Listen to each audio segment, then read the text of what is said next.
असगर वजाहत साहब के कहानी संग्रह कूड़ा समय का ये आज अंतिम एपिसोड है। पिछले एपिसोड में हमने इसकी 4 कहानियों को लिया था, जिसमें सबसे पहली थी सजा, जिसमें चांद को यदि लोकतंत्र का पर्याय मान लिया जाए तो उस लोकतंत्र पर थूकने वाले लोग दरअसल अपने ही मुंह पर थूक रहे हैं। दूसरी कहानी थी उसे मेरा चेहरा पसंद नहीं, जो देश के सांप्रदायिक हालातों के मद्देनजर लिखी गई कहानी है। तीसरी कहानी थी पिता का नाम, जिसके जरिए हमने जाना कि लोकतंत्र और धर्मनिरपेक्ष के विरुद्ध किस तरह एक संगठन विशेष जो है इस देश को हिंदू राष्ट्र में तब्दील करना चाहता है। और चौथी कहानी थी देश प्रेम, जिसके माध्यम से हमने जाना कि पिछले कुछ सालों में आपने देखा होगा हर घर तिरंगा अभियान चलाया गया था भाजपा की तरफ से, और उस चक्कर में किस तरह का तिरंगा जो है वो डिस्ट्रीब्यूट किया गया था, जबकि संविधान में स्पष्ट शब्दों में तिरंगा कैसा होना चाहिए ये एक्सप्लेन किया हुआ है। तिरंगा जो है वो खादी कॉटन का ही हमेशा फहराया जाना चाहिए, लेकिन हर घर तिरंगा अभियान के चलते किस तरह का तिरंगा था, बिल्कुल सिंथेटिक कपड़े का तिरंगा जो है वो हर जगह फहराया गया।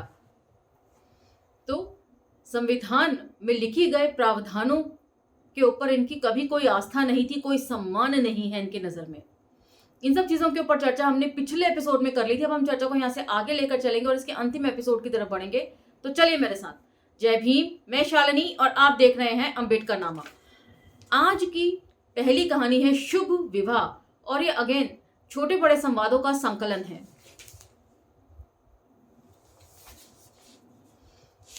शुभ विवाह संवाद 1।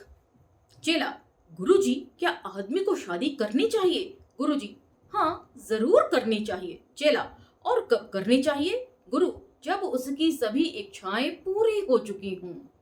वैसे तो ये पूरी जो संवाद है वो गुरु चेला के संवादों के तहत ही है, लेकिन ये जो है स्त्री विमर्श को ध्यान में रख कर लिखे गए हैं, इसलिए इन्हें ध्यान से सुने जाने की जरूरत है।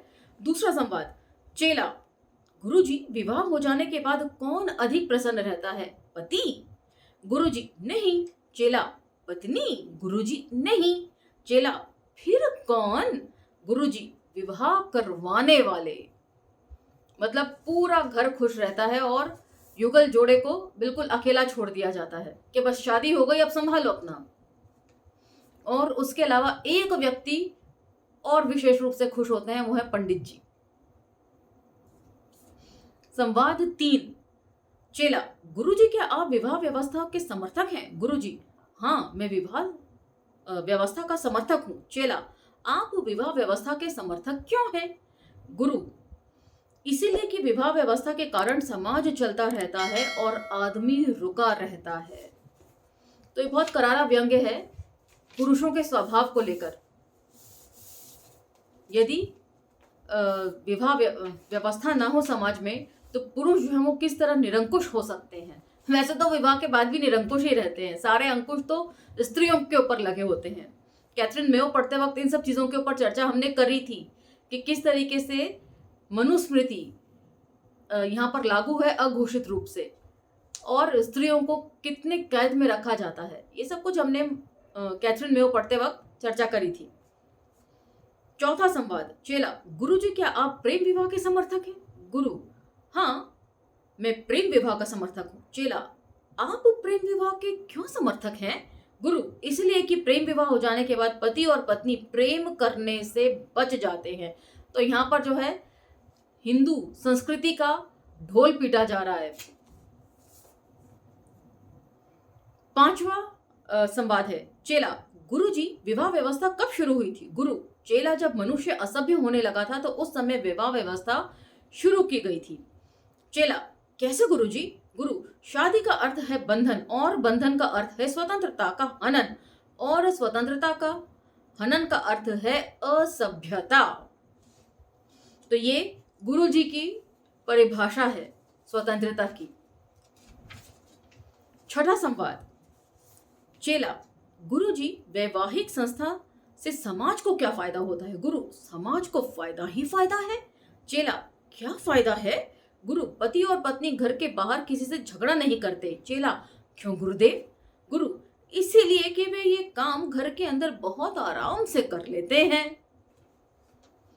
तो पारिवारिक रिश्तों का जो ताना बाना है ना, उसको भी कहीं ना कहीं ये करारे व्यंग्य के साथ सामने रख रहे हैं। 7वां संवाद। चेला, गुरुजी क्या विवाह जन्म जन्म का बंधन है?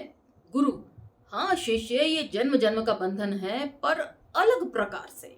चेला, किस प्रकार से गुरुजी? गुरु, पति के लिए पिछले जन्म का बंधन होता है और स्त्री के लिए वर्तमान जन्म का। बहुत सटीक बात बोली है। जन्म जन्म का बंधन बोला जाता है, लेकिन पुरुष तो इस जन्म में उस बंधन से मुक्त हो जाते हैं, जबकि स्त्री जो है जीते जी बंधनों में जीती है। यकीन ना आए तो अपने घर में जरा स्त्रियों की भागीदारी देख लीजिए। कोई पॉलिसी मेकिंग में, डिसीजन मेकिंग में या फाइनेंशियल डिसीजंस में उनकी कितनी इंपॉर्टेंस होती है, कितनी अहमियत मिलती है उन्हें, उनसे पूछा भी जाता है कुछ? 8वां संवाद। चेला, गुरुजी क्या प्रेम विवाह सफल होते हैं? गुरु, बहुत सफल होते हैं। चेला, कैसे? गुरु, प्रेम विवाह से पति पत्नी प्रेम करना सीख जाते हैं, जो आगे चलकर बहुत काम आता है। 9वां संवाद। चेला, गुरुजी क्या आप तलाक के पक्ष में हैं? गुरु, हाँ मैं तलाक के पक्ष में हूं, लेकिन एक शर्त पर। चेला, किस शर्त पर? गुरु, तलाक केवल स्त्री ले सकती है। चेला, पुरुष क्यों नहीं? गुरु, शादी के कुछ ही साल बाद पुरुष अदृश्य तलाक ले लेते हैं। व्यंग्य के माध्यम से स्त्री की जो व्यथा है वो सामने रखी है इन्होंने। किस तरीके से सारी जिम्मेदारी से औरत ही दबती चली जाती है, उसके अंदर आए हार्मोनल चेंजेस के तहत उसके शारीरिक जो बदलाव है वो भी दिखाई देते हैं। बच्चा पैदा करने के बाद अपनी खूबसूरती स्त्री खो देती है और पुरुष जो है उससे अलग थलग होता चला जाता है। सारी जिम्मेदारियां जो है वो स्त्री संभालती रहती है। पुरुष सिर्फ पैसे कमाकर लाने की धौंस दिखाता है। ज्यादातर घरों में यही होता है। बहुत कम पुरुष हैं जो इसको लिबरल तरीके से सोचते होंगे कि औरत भी इंसान है, इसके भी ऐशो आराम की इसको जरूरत पड़ती होगी। 10वां और आखिरी संवाद इस कहानी का। चेला, गुरुजी अगर शादी व्यवस्था नहीं होगी तो समाज कैसे चलेगा? गुरु, चेला, समाज चलेगा नहीं। चेला, फिर बड़ी मुश्किल हो जाएगी? गुरु, नहीं चेले, मुश्किल कैसी? चेला, क्यों गुरुजी? गुरु, शादी व्यवस्था नहीं होगी तो समाज दौड़ेगा।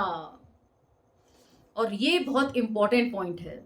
स्त्री पुरुष हम हमेशा कहते हैं कि दो पहिए हैं शादी की गाड़ी के, लेकिन उम्मीद हमेशा एक ही पहिए से सारा बोझ उठाने की जाती है। पुरुष जो है वो हर तरीके से स्वच्छंद रहते हैं, ना उनको अपने दोस्त छोड़ने पड़ते हैं, ना घर वाले छोड़ने पड़ते हैं, ना ही अपनी कोई दुर्व्यसन छोड़ते हैं वो शादी के बाद। और स्त्री का पूरा जीवन ही बदल जाता है। बच्चे होने के बाद तो और बदल जाता है। स्त्रियों का पालन पोषण सब कुछ स्त्री करती है। बच्चा यदि कुछ अच्छा करे तो पुरुष बड़े अहंकार से, बड़े अभिमान से कहता है कि मेरा बेटा है, मेरी बेटी है। लेकिन यदि बच्चे से कुछ गलती हो जाए तो सीधा सबसे पहला, माँ ने कुछ सिखाया नहीं क्या? इन सब चीजों के ऊपर एक बात छोटी छोटी जरूर है, लेकिन इन पर गौर किए जाने की जरूरत है। आप किस तरह के पुरुष हैं? आप कितनी लिबर्टी देते हैं अपने घर की स्त्रियों को? मुझे जरूर बताइएगा। माँ, बहन, बेटी, दोस्त, इन सबको तो आप देने को तैयार हैं लिबर्टी, लेकिन अपनी पत्नी को कौन कौन देता है, ये मेरा सवाल है। अगली और अंतिम कहानी इस पुस्तक की, हिटलर की मूंछों के बाल। और इस कहानी में आपको जगह जगह जो है ना, हिटलर के माध्यम से मोदी जी के किए गए कार्यों की झलक मिलेगी। देश के सामने क्या हालात रखे जा रहे हैं वो इस कहानी के माध्यम से समझा जा सकता है, इसलिए इसे ध्यान से सुनिएगा। हिटलर की मूंछों के बाल। आपको जानकर आश्चर्य होगा कि हिटलर पहले पूरी मूंछें रखा करता था, लेकिन आपने आज तक हिटलर की कोई ऐसी तस्वीर नहीं देखी होगी जिसमें उसकी पूरी मूंछें हों। लेकिन आप विश्वास कीजिए कि वह पहले पूरी मूंछें रखा करता था। अपनी जवानी के दिनों में हिटलर पेरिस गया था, जहां किसी ने सोते में उसकी आधी मूंछें काट दी थी, जिसका हिटलर को पता न चला था। उसको देखकर लोग मुस्कुराते थे। ये हिटलर को बहुत अच्छा लगता था और उसने उस जमाने में कॉमेडियन बनने की कोशिश भी की थी, लेकिन नाकाम हो गया था। मोदी जी भी शुरू से स्वांग रचते आ रहे हैं। 8 साल की उम्र से ही वो आरएसएस से जाकर जुड़ गए थे और बहुत सारे ड्रामा में पार्टिसिपेट किया करते थे। और ऐसा माना जाता है कि जिस ड्रामा में उनको मेन रोल नहीं मिलता था वो उस ड्रामा में पार्टिसिपेट भी नहीं करते थे। ये सब कुछ मैंने गूगल पे देखा है। मोदी जी को लेकर आजकल मैं खासी सर्च कर रही हूँ। जर्मनी आने के बाद उसे पता चला कि उसकी मूछें आधी रह गई हैं। तब उसने प्रतिज्ञा की थी कि मैं उस वक्त तक पूरी मूछें नहीं रखूंगा जब तक मैं पूरी दुनिया को जीत न लूंगा। जर्मनी का महान नेता बनने के बाद हिटलर की आधी मूछों की चिंता भी इस तरह की जाने लगी जैसे वे कोई राष्ट्रीय धरोहर हों। रोज मूछों के बाल गिने जाते, उनके रंग का परीक्षण किया जाता, उनकी लंबाई और मोटाई नापी जाती थी। तो मतलब हर बेकार की बकवास की जाती थी राष्ट्रवाद के नाम पर। और यही हालात जो है इस देश में भी हैं। मोदी जी, आप आम चूस के खाते हैं या काट के खाते हैं? इस तरह के सवाल जो है वो गोदी मीडिया पूछता है जैसे ये कोई बड़ी राष्ट्रीय सोच का प्रश्न हो। वैसे तो ये सवाल अक्षय कुमार ने पूछा था, लेकिन इसे चलाया हर गोदी मीडिया ने था अपने चैनल पे। सरकारी गजट में ये सब छपा करता था। एक दिन पाया गया कि हिटलर की मूंछों का एक बाल कम है, तब क्या था, तहलका मच गया।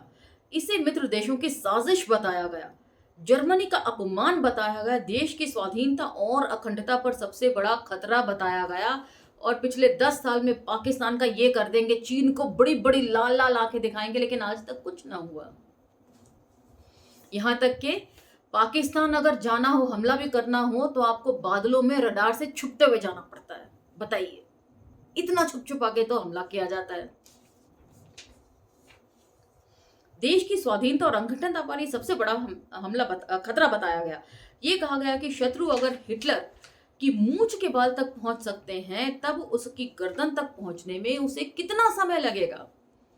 पुरुषों के लिए बात बात पे मूंछों पर वो ताव देते हैं, ये दिखाने के लिए कि वो कितने बड़े मर्द हैं। मूंछों पर ताव देना जो है वो मर्दानगी की निशानी मानी जाती है। और यदि, मेरे ख्याल से कहावत भी है कि एक मूंछ का बाल ना उखाड़ सकता कोई। कहने का मतलब ये है कि कोई आपको चैलेंज नहीं कर सकता, और यदि एक मूंछ का बाल उखड़ गया, इसका मतलब आपको चैलेंज मिल गया। हिटलर का मतलब था जर्मनी, और जर्मनी का मतलब था हिटलर। ऐसा नेता न कभी हुआ था, न कभी होगा। उसी तरीके से आज भाजपा का मतलब हो गया मोदी, और मोदी का मतलब हो गया भाजपा। और अभी तो कुछ दिन पहले मेरे ख्याल से नड्डा का भी बयान बड़ा सुर्खियों में रहा था, जिसमें वो कह रहे हैं कि अब आरएसएस की भी उन्हें कोई ज्यादा जरूरत नहीं है, बीजेपी जो है वो स्वयं सिद्धा हो गई है पार्टी के नाम पर। बर्लिन में मित्र देशों के राजदूतों को बुलाकर सख्त चेतावनी दी गई, और उस रात हिटलर ने रेडियो पर जो भाषण दिया वह इतिहास में दर्ज है। हिटलर तो जर्मनी का नाम तक बदलकर हिटलरिस्तान करना चाहता था। भावुक आक्रोश, देश के गौरवशाली इतिहास और प्रतिशोध से भरे हिटलर के भाषण ने पूरे देश को हिला दिया था। बात बात पर यहाँ पर मोदी जी भी बड़े भावुक भाषण देते हैं। अब तो रोने भी लगे हैं चुनाव के दौरान। जर्मनी का बच्चा बच्चा चिल्ला रहा था, बदला लेकर रहेंगे, शत्रु का नाश कर देंगे, अपना गौरव प्राप्त करेंगे, हम महान हैं, श्रेष्ठ हैं, सर्वोत्तम हैं, सर्वश्रेष्ठ हैं, संसार में हमारे बराबर कोई नहीं, युद्ध युद्ध और युद्ध। और ये सारी बातें हमने जो है वो गोलवरकर कि हम और हमारी राष्ट्रीयता की परिभाषा, एक आलोचनात्मक समीक्षा जो शमसुल इस्लाम जी की पुस्तक थी, उसमें पढ़ा है। मूंछ का बाल गायब हो जाने के विरुद्ध चलाए जा रहे अभियान को ऑपरेशन गौरव का नाम दिया, और हिंदू राष्ट्र बनाने के लिए यही गौरव जो है यहाँ के हिंदुओं में भरा गया है, जो यहाँ पर मेजॉरिटी मानी जाती है। ऑपरेशन गौरव के अंतर्गत द्वितीय विश्व युद्ध शुरू हो गया। 20 लाख यहूदियों को मौत के घाट उतार दिया गया, लाखों नागरिक मारे गए, 2 करोड़ सैनिक मारे गए, खरबों की संपत्ति नष्ट हो गई, पूरी दुनिया में हाहाकार मच गया। आखिरकार जर्मनी युद्ध में हार गया, युद्ध में खंडहर हो गया, हिटलर ने आत्महत्या कर ली। और फिर जब हिटलर की मूंछों के बालों की गिनती की गई तो पाया गया कि बाल पूरे थे। तो उसी तरीके से इस देश में भी कहीं कोई प्रॉब्लम नहीं है।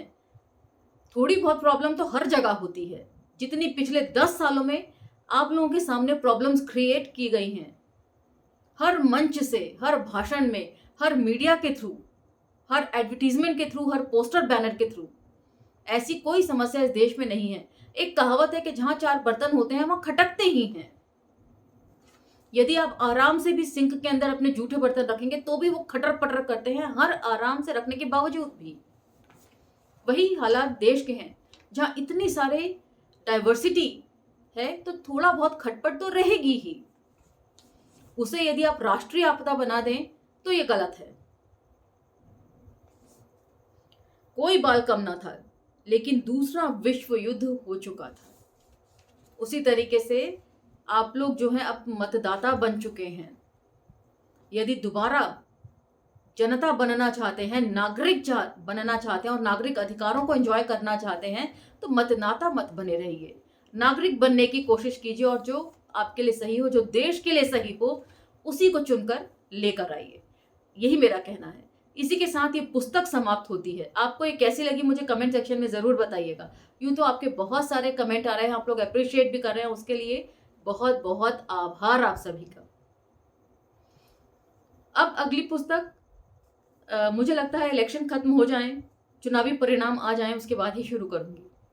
और जो शुरू करूंगी वो लोकतंत्र में हमारी भागीदारी को लेकर शुरू करूंगी। कमल भारती जी की पुस्तक से शुरू करूंगी। उसी के साथ मुझे आज्ञा दीजिए, मिलते हैं और तब तक इंतजार कीजिए जब तक मैं अगली पुस्तक न पाठन के लिए वापस आऊं। मिलते हैं अगली पुस्तक के पाठन में। अब मुझे आज्ञा दीजिए। जय भीम, धन्यवाद।